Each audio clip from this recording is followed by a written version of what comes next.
जी, मेरा नाम मीरा सिन्हा है और मैं प्रयागराज से ही बिलॉन्ग करती हूँ। मैं मूल निवासी यहीं की हूँ और मेरा जन्मभूमि भी यहीं का है। हाँ, यस मैम, मैं अपना एक बिज़नेस चलाती हूँ छोटा-सा। जी। इस टाइम पे तो ऑनलाइन ही मैम, पहले ऑफलाइन था।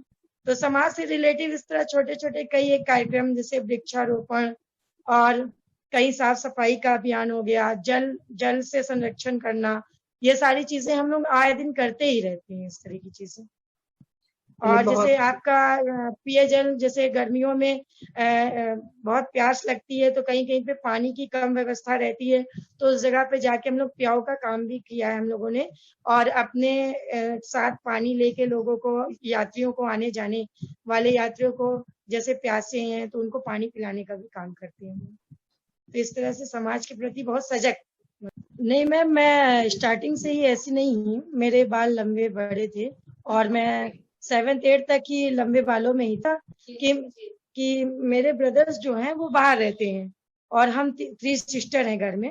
फादर मेरे ज्यादातर बाहर ही जॉब करते हैं और घर पे कोई रहता नहीं, तो नाइट वाइट में जैसे कहीं जाना रहता है, निकलना रहता है देर रात में, तो उसको लेके एक अलग सी धारणा थी हमारे आसपास के एरिया में कि लड़कियां 9 बजे के बाद घर से बाहर नहीं जा सकती हैं और उनके साथ कुछ भी गलत हो सकता है। तो उस धारणा को दूर करने के लिए पहले तो मैं लंबे बालों में ही मैं बाहर जाती थी, आती थी, तो उसमें भी लड़कों के कुछ कमेंट्स मुझे मिलते थे, तो उसके खिलाफ भी मैंने बहुत फाइट किया है। उसके खिलाफ भी मैंने बहुत फाइट किया, लेकिन मैंने देखा ये कि उस सिचुएशन में लोग इतना ज्यादा डर नहीं था उनके अंदर और मेरी भी फीलिंग उस समय पे मेरे लंबे बाल थे, तो मेरे अंदर भी कहीं डरी सहमी सी एक लड़की थी जो डरती थी लड़कों को देख के कि भाई लड़के जा रहे हैं, 2 4 लड़के जा रहे हैं, मुझे नहीं बोलना है और चुप्पे से वहां से निकल जाना है, कम बोलना है। जिस तरह से मैंने कुछ लोगों से फाइटिंग की, लेकिन उस लुक के अकॉर्डिंग मैंने देखा कि मुझे वो चीज नहीं हो पा रहा था मुझसे, क्योंकि मैं उस समय बहुत मतलब लड़कियों वाली फीलिंग थी, तो मैं ये सोची अकेली हूँ मैं, रात का समय है और मैं ज्यादा बोलूंगी तो मेरे साथ बदतमीजी भी हो सकती है। तो मैं डरी सहमी सी वापस रिटर्न घर चली आई हूँ, मुझे कुछ सामान लेना था, वो भी मैंने नहीं लिया। तो उस टाइम पे मैम 9th में थी, 9th में मैं थी, 8th मैंने पास कर लिया था, मैं 9th क्लास में थी। ओके। यस मैम, मैंने अपनी फैमिली को प्रोटेक्ट करने के लिए उतार लिया, क्योंकि एनी टाइम ना फादर रहते थे मेरे घर पे ना ब्रदर रहते थे, हम ही लोग अकेले रहते थे। और ज्यादातर कभी कदार ऐसा अगर मान लीजिए कि किसी की तबीयत खराब हो जाए तो रात में ही, भाई अचानक से ही होगा, कोई हादसा होगा तो अब रात में जाना पड़ता था। तो जो मेरी कॉलोनी थी वहां से हॉस्पिटल मैम बहुत दूर था, वहां से हॉस्पिटल जाने में 3 4 घंटे का समय लगता था वहां से निकल के जाने में।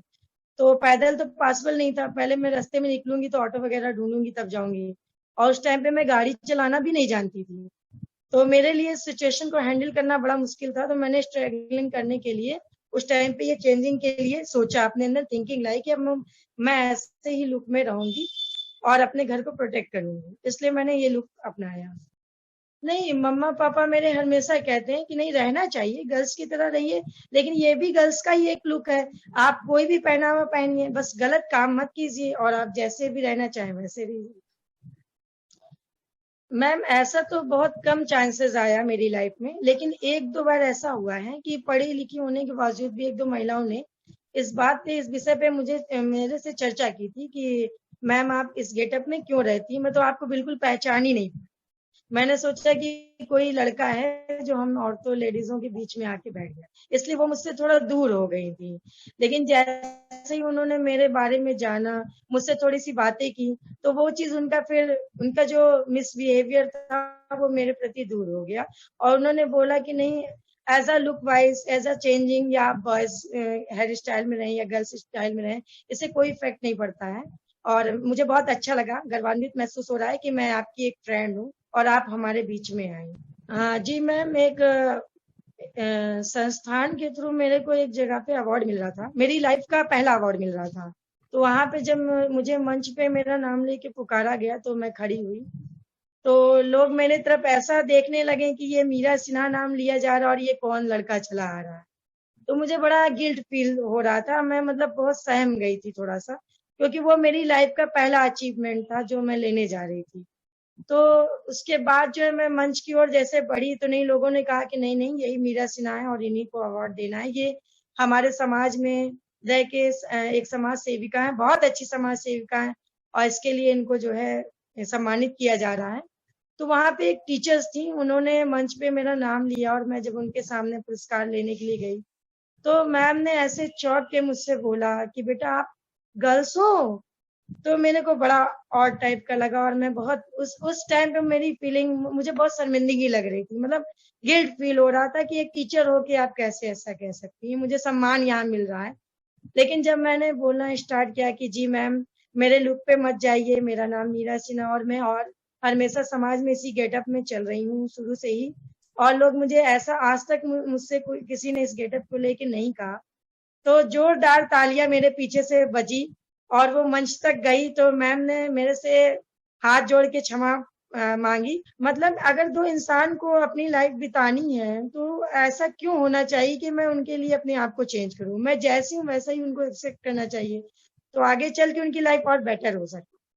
यस मैम, एक नहीं बहुत प्रेरणा है। आप मेरे मोहल्ले में मेरे घर के आसपास जो लड़कियां बड़े बाल करके रहती थी वो बॉय कटिंग बाल में आ गई, और एक नहीं कई लड़कियां सब अब मेरी तरह ही रहती हैं, बाइक चलाती हैं और कार्स चलाती हैं, बाहर जाती हैं, उनकी मम्मा पहनावा भी बॉयज जैसे मेरी तरह पैंट शर्ट पहनती हैं, सारी चीजें। जब से मैं अपने न्यू घर में गई हूँ मेरे मोहल्ले में काफी लड़कियों में ये चेंजिंग आई है, मतलब मुझसे प्रेरणा लेके काफी लड़कियां इस गेटअप। मैम सबसे बड़ी चीज ये है कि मैं चाहती हूँ कि महिलाएं आत्मनिर्भर बन जाएं, मतलब सेल्फ डिपेंडेंट हो जाएं, उनका खुद का सेल्फ हो, सेल्फ तब होगा उनका जब उनकी खुद की अर्निंग होगी और वो खुद अपने पैर पे खड़ी हो जाएं, जॉब करें। और जैसे कि सरकार ने या हमारे देश ने ये चीज कर दिया कि पहले छोटी छोटी बच्चियों की नाबालिग एज में शादियां हो जाती थी, अब तो 18 ईयर्स के होने के बाद ही होती है। तो इसी तरह से इसे भी एक बना देना चाहिए, कानून आना चाहिए कि जब लड़कियां अपने सेल्फ अपने पैर पे खड़ी हो जाएं तभी उनकी मैरिज होनी चाहिए। क्योंकि आप सेल्फ होगी तो आप अपने लिए, अपनी परिवार के लिए, अपने समाज के लिए अपनी इच्छा से, अपनी क्षमता से, योग्यता से बहुत कुछ कर सकती हो आप। और अगर आप किसी पे डिपेंडेंट हो जाते हो पूरी तरीके से तो आगे चल के वो चीज आपको बहुत परेशान करती है। हाँ, बस मैं एक छोटा सा यही मैसेज कहूंगी कि आपके जितने भी हैं महिलाएं हमारी, आपके आसपास अगर ऐसी कोई सिचुएशन या घटना हो, किसी महिला के साथ गलत होता हो या किसी को आपकी आवश्यकता हो तो जरूर उसकी हेल्प करें, उनकी मदद करें। ना ये सोचें आप कि वो मेरी क्या लगती है या मैं समाज सेविका हूँ कि नहीं हूँ, इससे कोई मायने नहीं रखता। आप एक देश के अच्छे नागरिक हो, आप एक अच्छे इंसान हो, इस चीज को लेके आप एक दूसरे की हेल्प करें, बस मैं यही कहना चाहती हूँ। बड़ी बात ये है, मैं आज जो भी ये आपके सामने मैं बोल रही हूँ, इंटरव्यू दे रही हूँ, मैं अपनी मेजर मेघना मैम की बहुत बड़ी आभारी हूँ कि उनके डिवाइन चाइल्ड ग्रुप से मैं जुड़ी और उनके एनजीओ के थ्रू मैं इस आपके सामने इस इंटरव्यू को दे रही हूँ। ये मेरी लाइफ का बहुत बड़ा अचीवमेंट है और मैंने मैम से सीखा है। मेरी मेघना मैम ने एक देश की सेना में रहकर और एक सामाजिक कार्य करते हुए अपनी महिलाओं को अपने साथ ला के आगे बढ़ने की प्रेरणा दी है।